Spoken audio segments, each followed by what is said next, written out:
Hey everybody, welcome to my YouTube channel, or welcome back. My name is Sam. I'm a 23-year-old watercolor artist and oil painter. This is my third ever YouTube video, and I'm starting to get the hang of it, I think. Today I just wanted to do a chit-chatty paint with me video while I go through this painting that I made in my sketchbook and talk about the struggles of finding your style as an artist.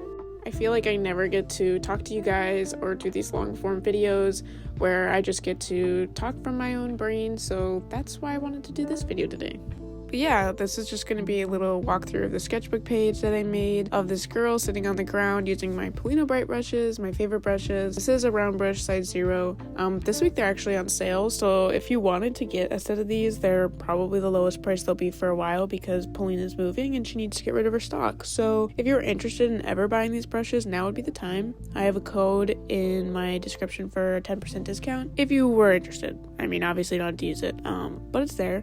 Back to this painting, I kind of just wanted to explore my own style, so that's why this is not necessarily a tutorial type video. I'm just kind of figuring out what I like in my own paintings. Over on like Instagram and TikTok, I've been posting a lot of these people paintings where I paint like a full body portrait with like a really fun background, and I've been really liking doing these, so that's what this picture is of. I painted this somewhere like in the middle of May, where it's just this girl sitting on the ground eating a donut, and I don't know, just something about it just was kind of funny to me in a weird way, so I decided to paint it. Nothing too deep. But that kind of leads me into like what I wanted to talk about in this video, which is just finding your style as an artist in general and how intimidating that process can be. When I first started making art, well, I've always like technically been an artistic kid, but like when I first started like consciously making art in middle school, a lot of what I drew was anatomical. I did a lot of faces and eyes, as you know, one does in middle school. Exaggerated figures in general I was really interested in.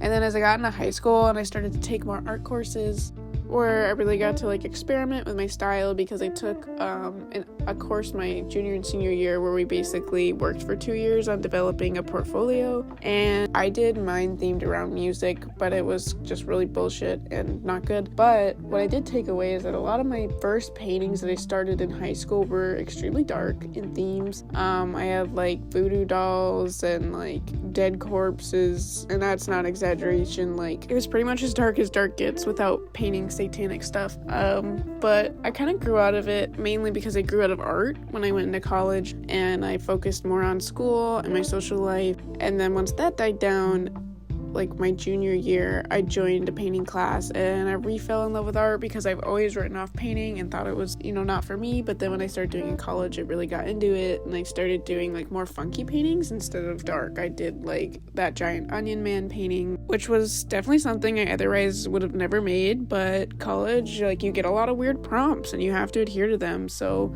that's what ended up coming out. Even though it kind of sucked and felt really uncomfortable at the time, I'm really grateful for it, because it really broke me out of, or at least a little bit, I can't say fully, but a little bit out of my perfectionistic shell. I'm sure many of you guys can relate. For some reason, I've met a lot of artists who struggle with perfectionism. I've always struggled with trying to make things look very realistic, and I realized that just really led me to not liking my artwork. For so long, I chased to have like a technically perfect painting where you couldn't even tell the difference between a photo and my artwork. And every single time I would finish, yeah, it'd be cool, and you're like, oh wow, I can't believe I made that. But there's just nothing like else for me, at least for me, like there just wasn't any essence to my artwork. I know my art's missing something. It's missing some sort of version of me in it. I don't know. It's still a bit of a struggle of mine, and I'm still trying to figure it out.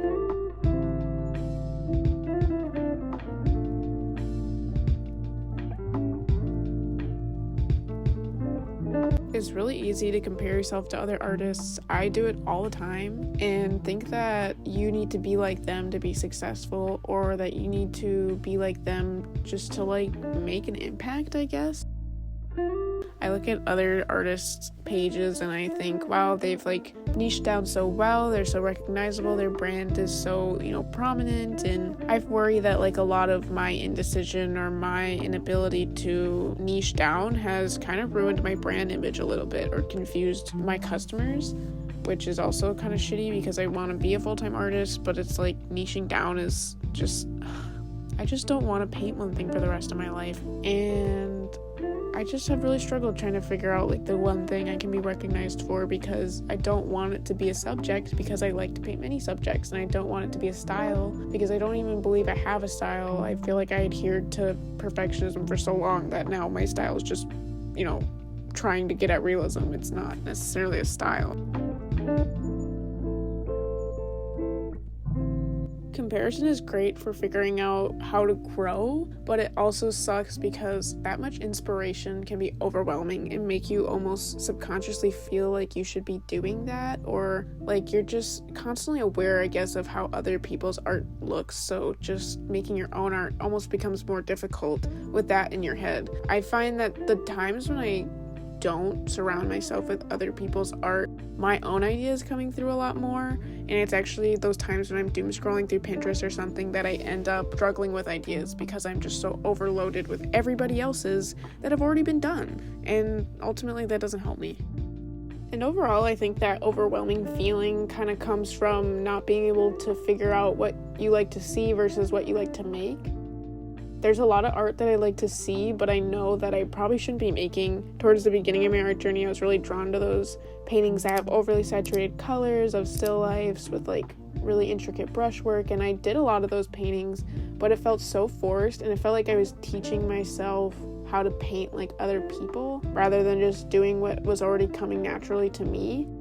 And I realized that was more like art I like to see, not really art I like to make. So trying to figure out like what you like to make versus just what you enjoy seeing other artists do is also really important in figuring out who you are, not necessarily just what your preferences are. And I don't know if it'll ever go away, honestly. Maybe that's just part of being an artist, is always feeling unfulfilled by your work, but I just want to look at my art and I do get a warm fuzzy feeling from some of them, but like most of them, sometimes I just look at and I see someone else's work, and I shouldn't, because it's not, but it doesn't feel like it's mine. Lately though, I have been a lot happier with my work. Even if it fails, like it feels better just because I know it was mine and my failure, not because, I don't know, like if I would paint a reference picture and post it to Instagram, it didn't do well, it was easier just to be like, well, maybe it was the reference, or you know what I mean? Now when I paint and it doesn't do well, I'm like, oh, why didn't that connect with people the way I thought it might? It's easier for me to kind of gauge what I don't like about my art now versus just being able to blame it on the reference. Ultimately, making art that speaks for you is as simple as just changing one or two things about your reference to make it uniquely yours. One example that comes to mind is when I painted a bouquet of roses and I put eyeballs in the roses. And that was an example of a very simple reference image that I altered in a way to make it uniquely mine and recognizable to my brand. And I think that a simple change like that is really all it takes. It's not that complex to have your own unique voice. Changing a couple small things in your paintings and your references over the course of time will evolve your art to adhere better to like your personal brand and who you are as a person. Another thing I've been trying to do a lot lately is returning back to the things I like, returning back to old subject matter. Since I did bounce around a lot, I would paint like an animal, and then I'd paint a landscape, and then a person, and then a still life, and I would just bounce around like that, and I would never return back to the things I enjoyed. And while it's really helpful for learning a bunch of subject matter, it wasn't useful for figuring out who I was. Now I take note of the things I enjoy in my paintings, and I try to mimic it in a future painting with a different composition. That way I can like show that my style spans across different artworks and it's not just representative of one. It also shows me too that I can make something I like more than once, and it can be similar. It doesn't have to be drastically different for me to get satisfaction out of it. Like this painting, for example, is another iteration of a past painting I made that I really like the background of, and now I'm doing a different version of it. To wrap up the end of the video, I just want to give a big thanks to anybody who stuck around to listen to me this whole time or watch me paint. If you want to continue to support me, I have all my links in my description. I just launched a Patreon actually, so there's that. Also, subscribe, leave a comment, or leave a like. Thanks for watching, guys, and I'll see you next time.